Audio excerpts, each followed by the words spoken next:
Hey, good morning. This is Jeff Skipper from Redeemer, and I am in the upper room, Patrick's secret office. And as you may know, one of the things we do around Redeemer is CBR, Community Bible Reading. We read 2 chapters a day. You can find those chapters on the app or on the website. And we just want that to be a habit and a practice of us as believers in our church as we encourage one another to keep seeking the Lord on a daily basis. And one thing we thought about doing was posting a weekly reflection on one of the chapters to encourage us to read and engage with what we're learning. And so you can comment on this video, or you can maybe text a few friends at church to encourage them of what you're learning about the Lord. And so what jumped out to me today in 1 Kings 20, if you've read it, if not, the context is the king of Syria is coming against Israel to fight them. They outnumber Israel, and initially Israel wins the first battle.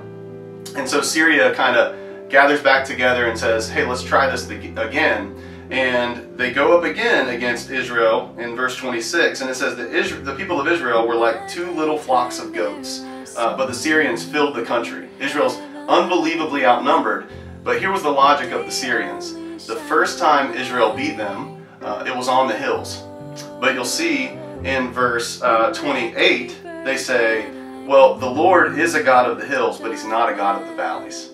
And so if we, fight Him down there, He will not be with them in the valley. And of course, it goes on that Israel does beat them, and the Lord leads them to victory, even when they're outnumbered in the valley. And that's the promise of the gospel. That really jumped out to me. That was so encouraging, because we're tempted to lose heart in the valley. And yet Psalm 23 says, even in the valley of the shadow of death, you are with me.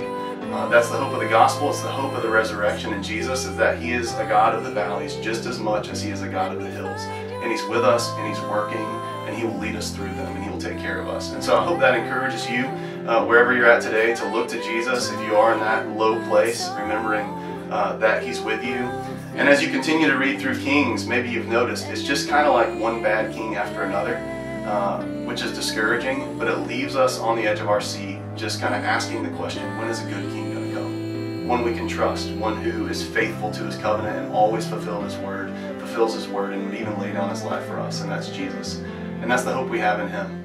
And so check out CBR today in 1 Kings and Acts, and reach out and encourage somebody, maybe with something that struck you. Okay?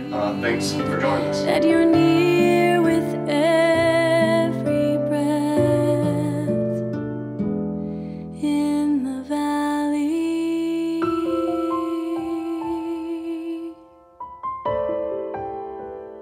You're near to